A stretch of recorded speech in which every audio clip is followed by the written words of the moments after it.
In the United States of America, there are more people detained in correctional facilities than any other country in the world. There are currently over 2.3 million people incarcerated. 1 million of those incarcerated are African Americans.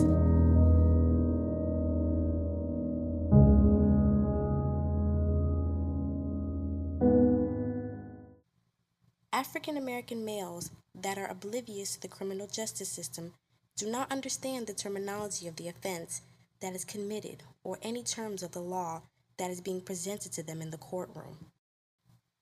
Criminal defense attorney Mutaki Akbar has been practicing law for over 11 years. His cases range from traffic violations to murder cases. I think that a lot of people don't understand what the severity of a lot of the laws are, including like the 1020 life law or the mandatory minimums dealing with some drug convictions, and even things as minor as just getting an adjudication on a criminal traffic case can have some serious consequences. So I don't think everybody understands that. These offenses are hindering young adults that apply for jobs, school loans, and even purchasing a home. How does a withhold of adjudication affect young adults? It's not a conviction on your record. So when you're asked on job applications or applying for rental property or anything like that, if it's a withhold, you can say no if the question is asked if you've been convicted. For a felony, that's really important because the question is often, are you a convicted felon? So if you have a withhold of adjudication, you can say no to being a convicted felon. With a withhold of adjudication also, it qualifies you to get your record sealed or expunged later on. If you have an adjudication on any charge at all, it stops you from getting your record sealed or expunged. For example, somebody might get like a driving under suspended license, which is a criminal traffic case. If they're adjudicated for that when they're 18 years old and they don't do anything about it, well, there's really nothing you can do once you're adjudicated, and then you say you pick up a battery case and it gets dismissed, you can't get that battery expunged at that point because you got adjudicated when you were 18. A study shows that 1 in 3 black men can expect to go to prison in their lifetime. Police Captain Wayne Jones of the Miami Beach Police Department experiences the pleas agreed by African American males during the bond hearing process. I think by and large, though, a lot of African American males who are arrested indigent in the sense that they can't really afford proper counsel, and so the net result of that is they end up getting public defenders. For good or bad, oftentimes that's just not the right representation for them.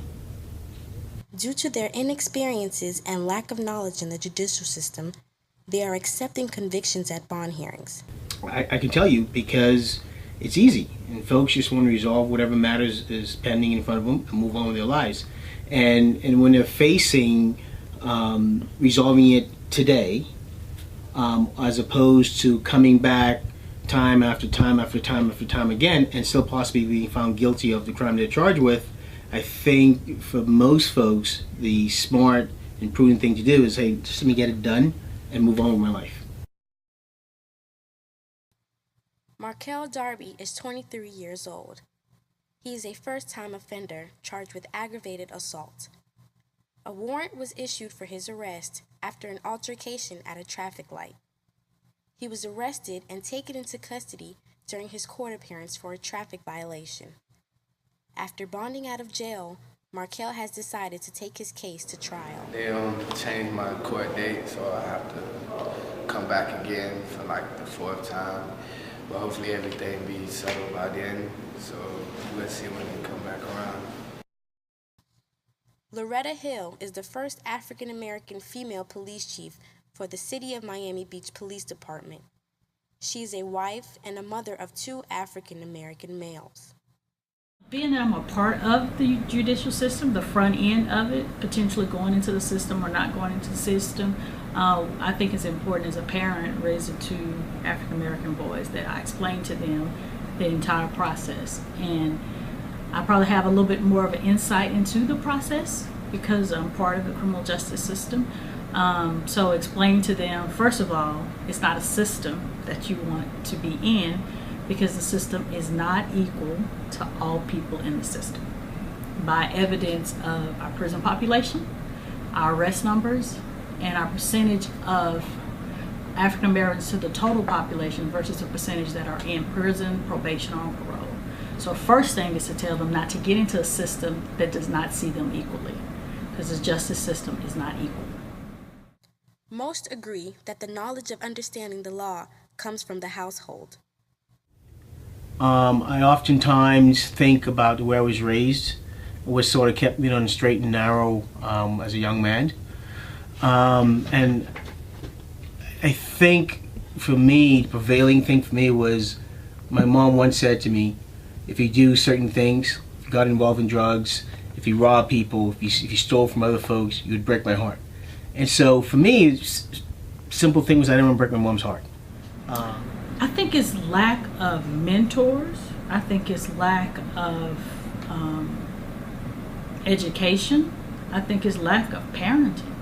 I think if people have strong role models and people they know right from wrong from the very beginning, if you teach it and instill it in them and raise them in the right way, then I think you have those kids that don't get into the criminal justice system. So I think we need way more mentors.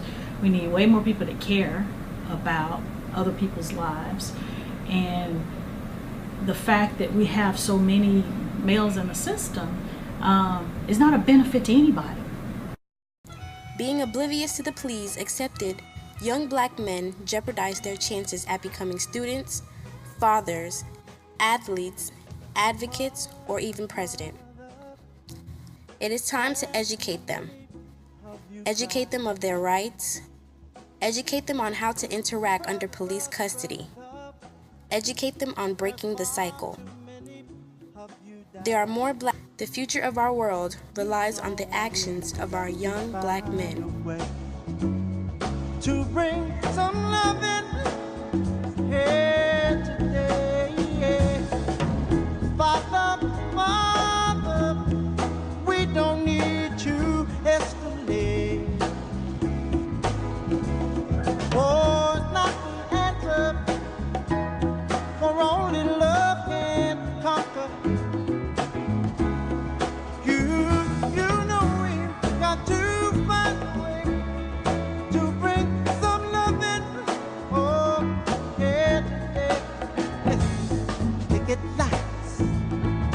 Picket sight, punish me with brutality.